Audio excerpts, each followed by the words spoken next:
Hello everyone, welcome to Gameweek 2 point reveal and Gameweek 3 team selection video for Fantasy Premier League 2022-23 season. Another really tough week, not ideal. I played my wildcard last week. I think it was a success. It is actually a big green arrow, but it could and maybe should have been better, and yeah, there are problems moving ahead. Where I stand right now, but you know, it's a long season and we move on. So among my new wildcard additions, you can see my points on screen. Ramsdale just got me 1 point, but that is fine. Arsenal defense cover was necessary, and I'm sure it's going to come good going forward. He's the keeper I've wanted, and he's the keeper I've got. So yeah, Joao Cancelo starting with a lovely 11-pointer. He was silent for most of the game against Bournemouth, but an assist late on and those 7 millions on him were handsomely paid off, you know. But yeah, it's true that he did not look as threatening as he generally does. And I thought, you know, if Fpl Holden plays on the left wing instead of Grealish, it would help Cancelo, but it had really minimum impact.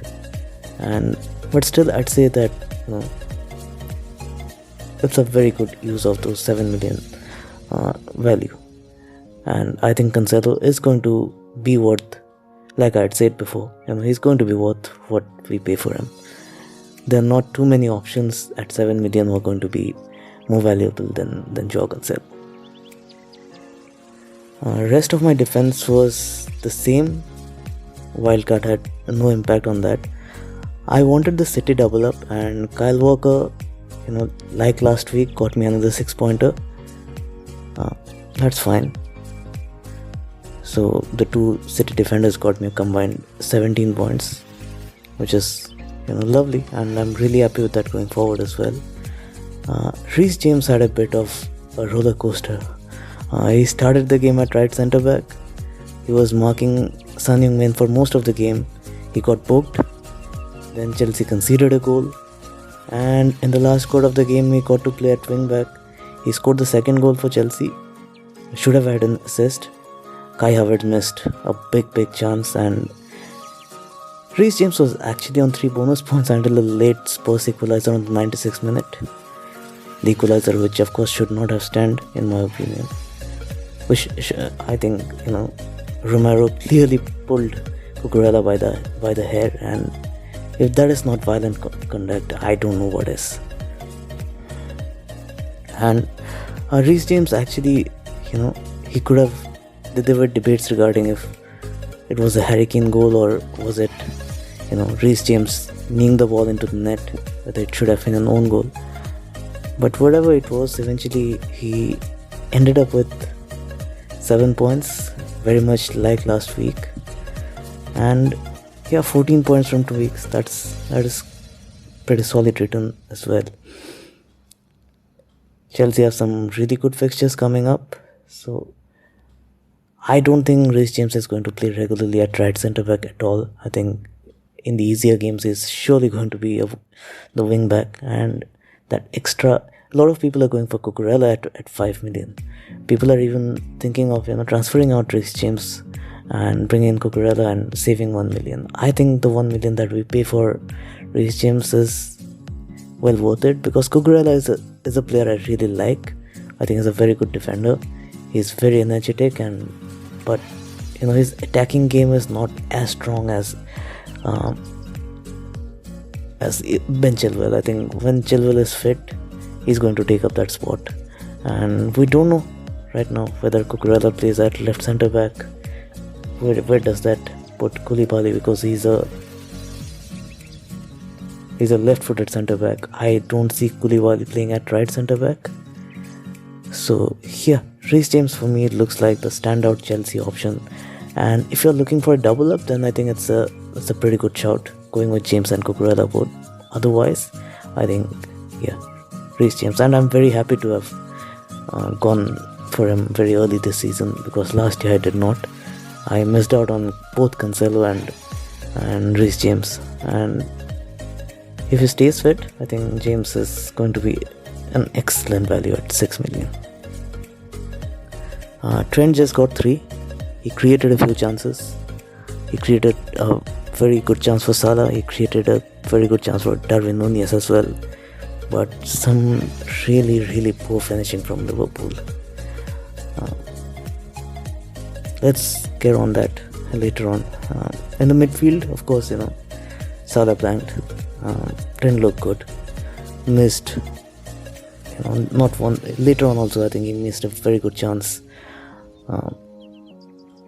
His effective ownership even at my rank at around 4.7 million, it was more than 100. So, unless you're a Liverpool fan and you are absolutely gutted with that performance against Crystal Palace, I guess if you did not captain Salah this week, you felt quite okay looking at how things went. Martinelli was my biggest rank gainer this week. This is FPL, isn't it? He was not a player I was very keen on. Very honestly, it was a blessing in disguise that I went with him and not Saka. And that is just not because Martinelli outscored Saka. It's also because if I had gone for Saka, I'd have definitely not gone for Gabriel Jesus, who got a mammoth haul of 19 points. Unbelievable how well he played in that game. He could have actually got more. He should have got a hat-trick. He should have got a first half hat-trick, and Ramsdale could have very easily got an assist. And yeah, Jesus just looks so good. In the last game also, I think he played really well. This game he played well and he got the points as well. And Leon Bailey was a disappointment, just a point. He played well after coming on, but if you're going to play 15 minutes, it's just not worthy of FPL. It looks like Gerrard does better with 2 strikers, and that basically means there is no space for Leon Bailey in that Aston Villa starting lineup. And if he just doesn't fit into that starting lineup, there is no point, in keeping him just for the sake of it. So, yeah, that is my midfield.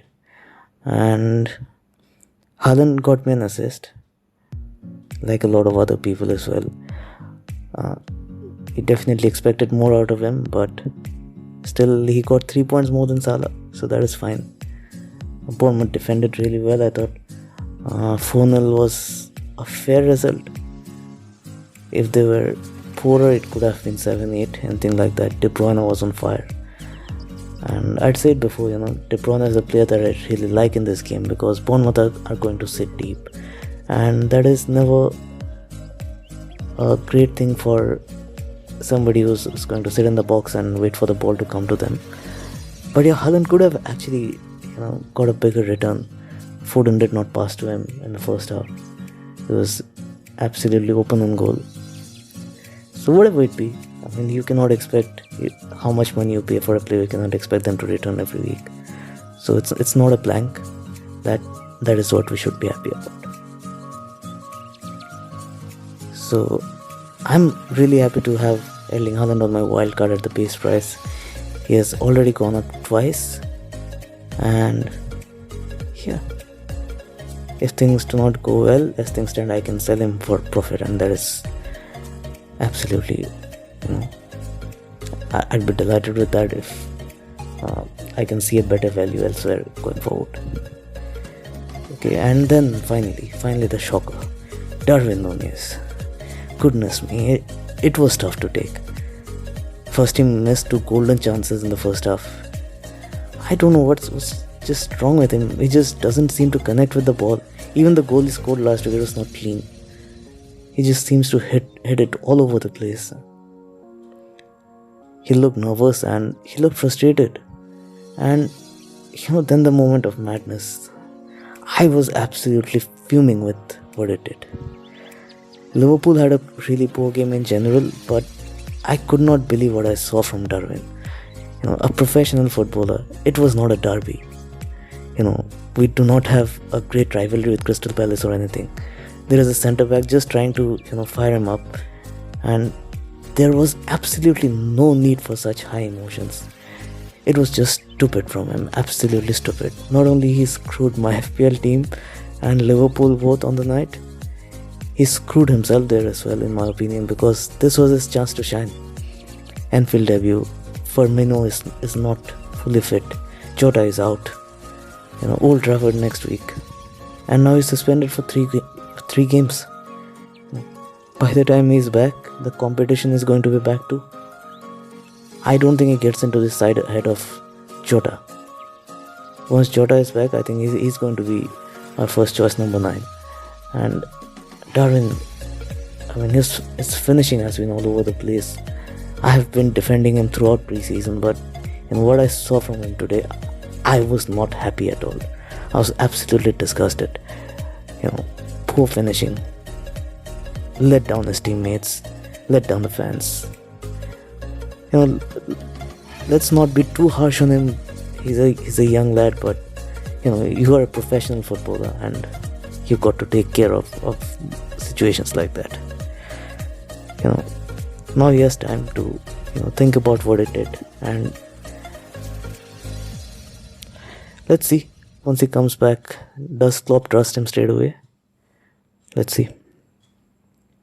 Those 2 points, it is not like we would have gotten easy win if he stayed on, because he was missing chances all over the place.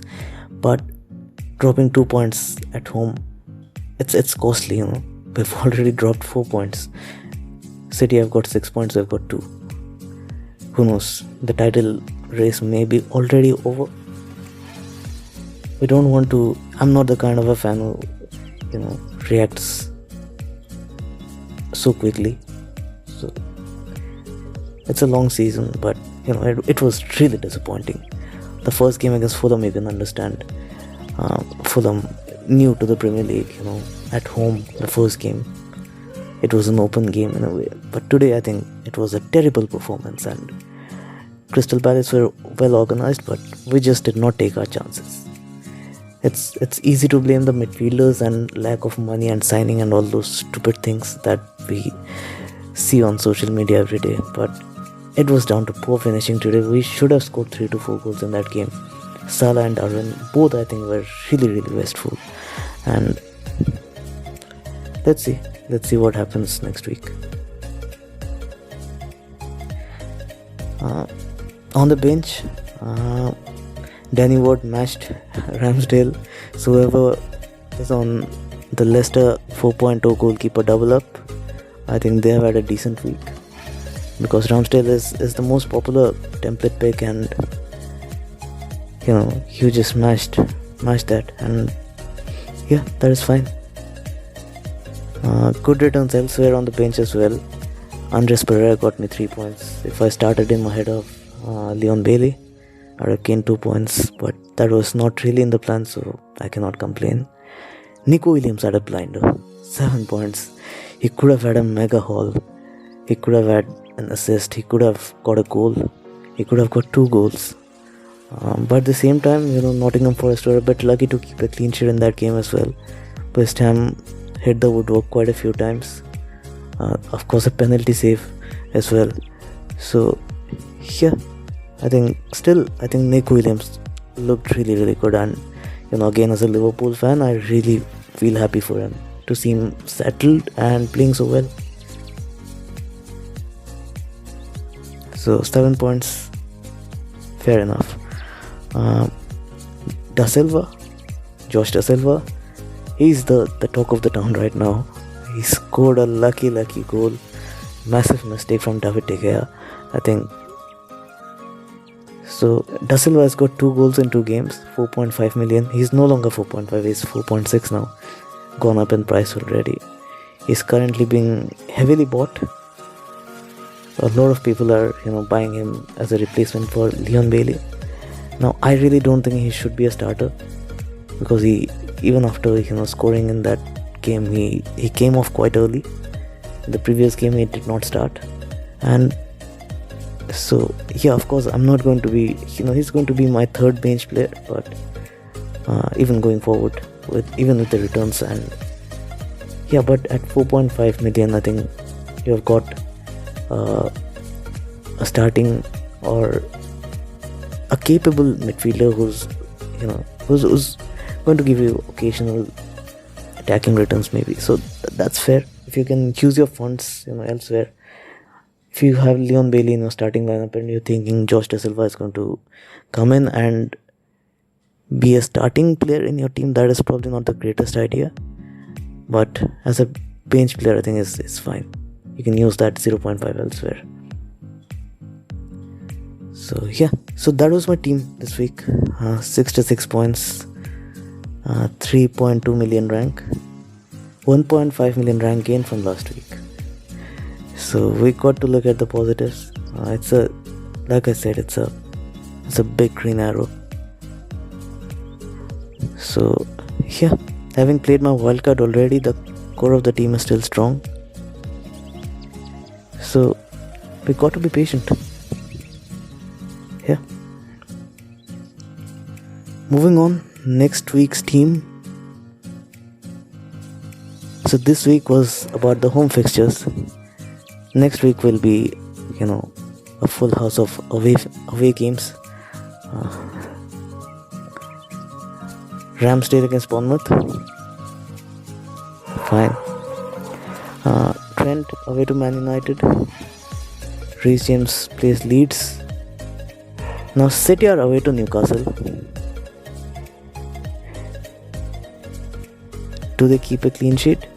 I'm not so sure.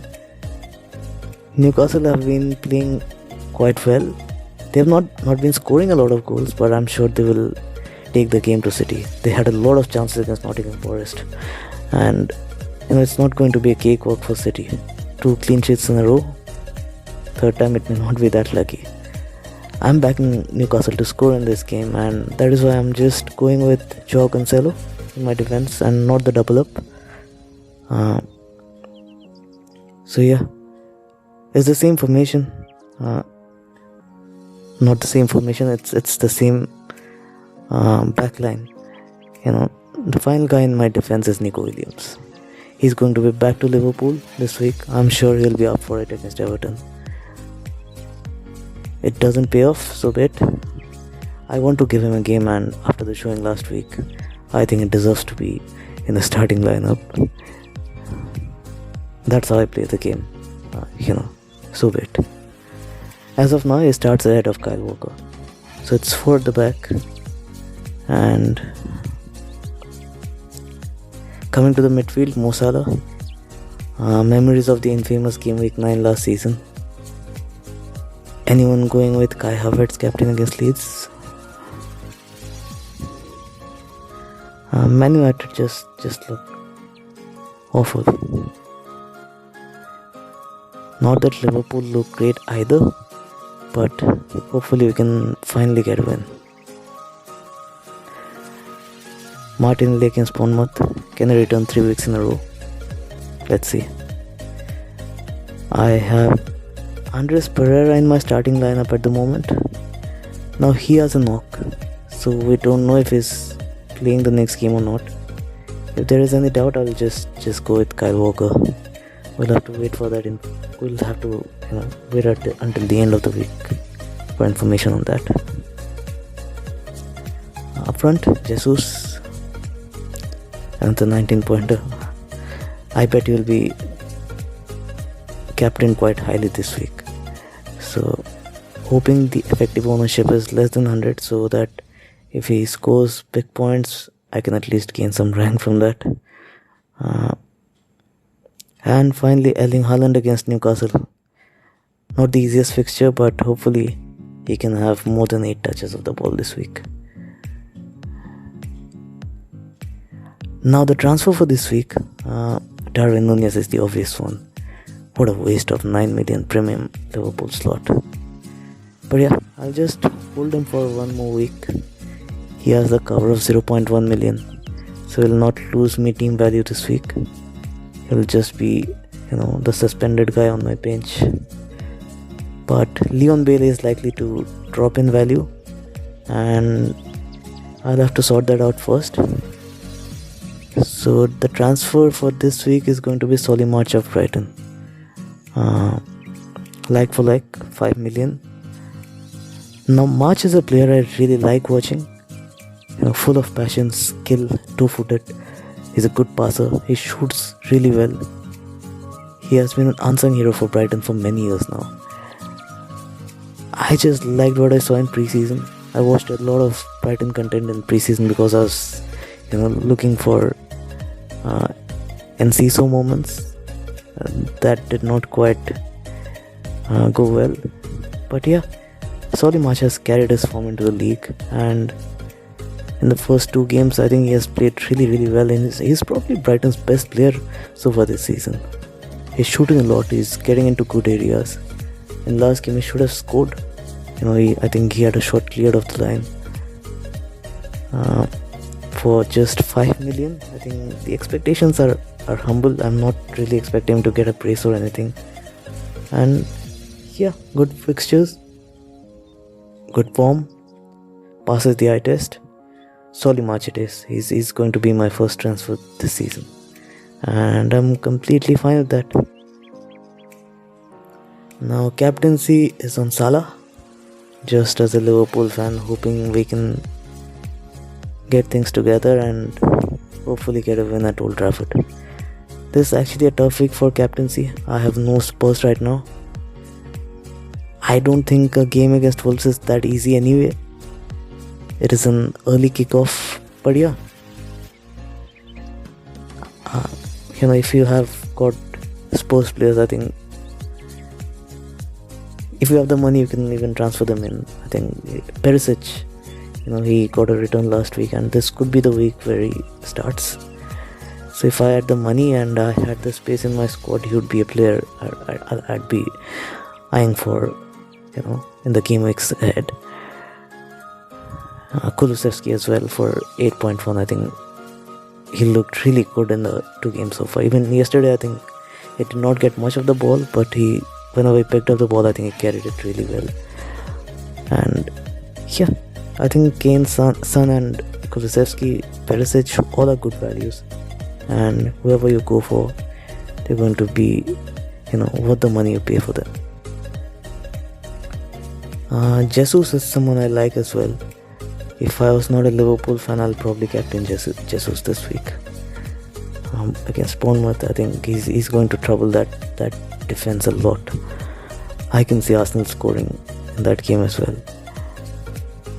So anyway, so this is it then. Just 2 weeks and so much drama.